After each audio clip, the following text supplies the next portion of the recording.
Anti dumping duty అనేది exemption ఇచ్చింది. Anti dumping duty అంటే ఏంటంటే, ఫర్ ఎగ్జాంపుల్ మనం చైనా నుంచి ఏదైనా ఇంపోర్ట్ చేసుకుంటున్నాం అనుకోండి తక్కువ ధరకి, ఇక్కడ లోకల్ మార్కెట్స్ దెబ్బతింటాయి కదా, అప్పుడు గవర్నమెంట్ ఏం చేస్తుందంటే చైనా నుంచి ఏవైతే ఇంపోర్ట్ చేసుకుంటున్నామో వాళ్ళ మీద కొద్దిగా అధిక ట్యాక్స్ అనేది వేయడం జరుగుతుంది ఆ ఇంపోర్ట్ చేసుకుంటున్న ప్రొడక్ట్స్ మీద.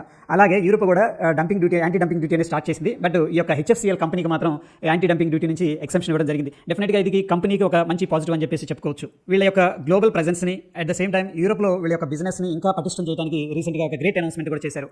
అదేంటంటే పోలాండ్లో optical fibre cable manufacturing unit కూడా అనౌన్స్ చేయడం అనేది జరిగింది. డెఫినెట్గా ఇక్కడ నుంచి కూడా బిజినెస్ ఇంకా ఫర్దర్గా యూరోపియన్ కంట్రీస్లో ఎక్స్పాండ్ అవడానికి స్కోప్ ఉన్న కంపెనీ ఇది. ఈ మధ్య కాలంలో వీళ్ళు డిఫెన్స్ సెక్టార్లో కూడా అడుగుపెట్టారు.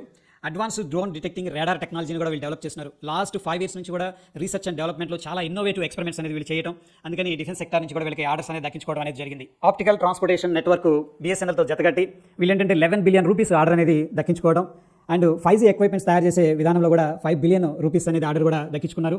వీళ్ళ యొక్క ఫండమెంటల్స్ ఒకసారి డీటెయిల్గా చూద్దాం ఫ్రెండ్స్.